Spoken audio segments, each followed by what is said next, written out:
Hello and welcome back to my channel.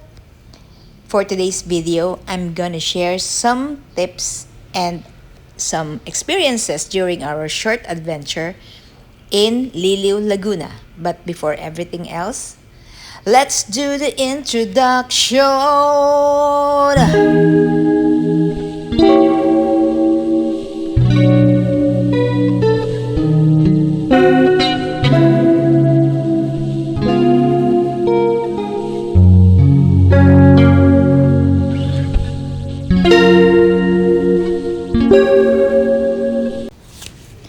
Maraming beses na akong nakapunta sa Liliw, Laguna.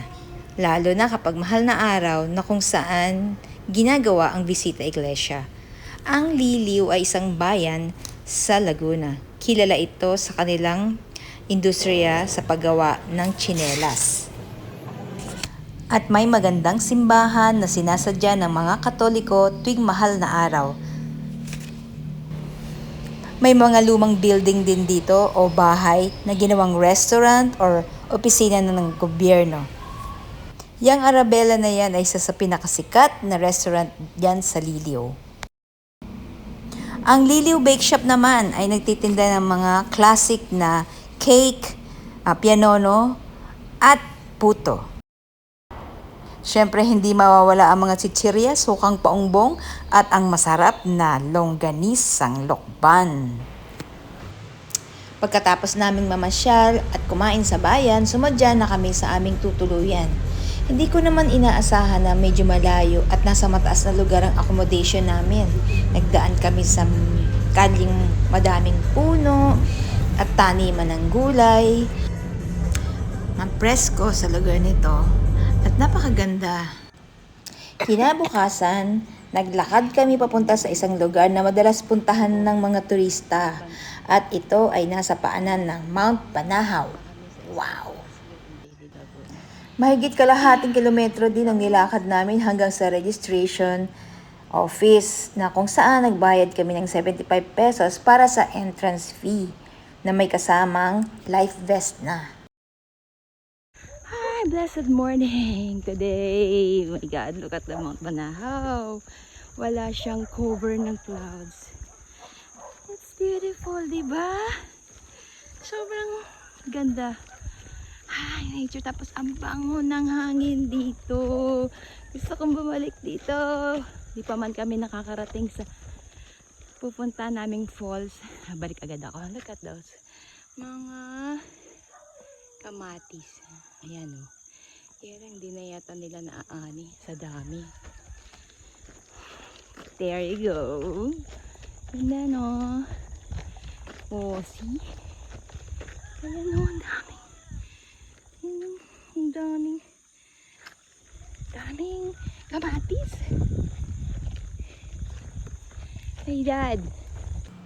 At pagkatapos nga, inumpisahan na namin ng paglalakad papuntang Kilangin Falls.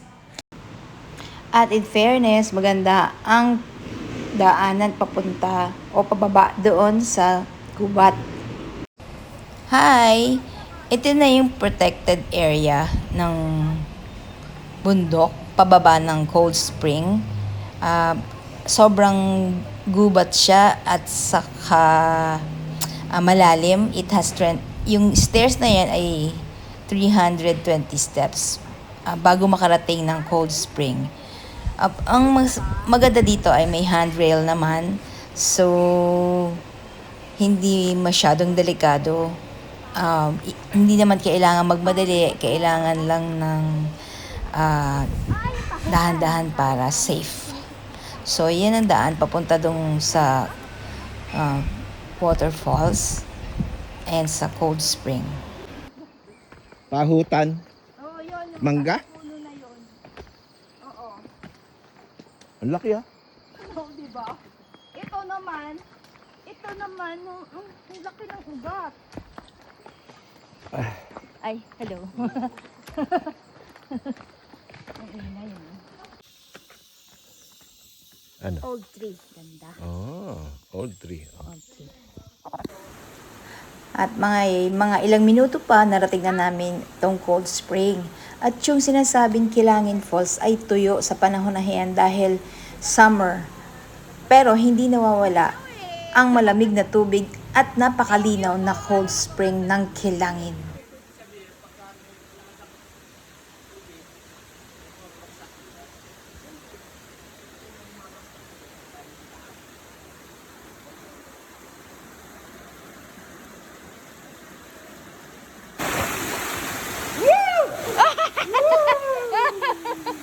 Malamig! Malamig!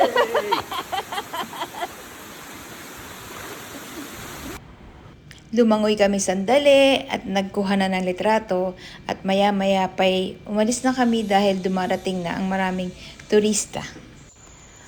Masayang mamasyal paminsan-minsan, lalo na kung mapupuntahan natin ang mga lugar na bihira nating makita, tulad ng bundok, dagat, ilog, bukid at iba pang mga natural na tanawin.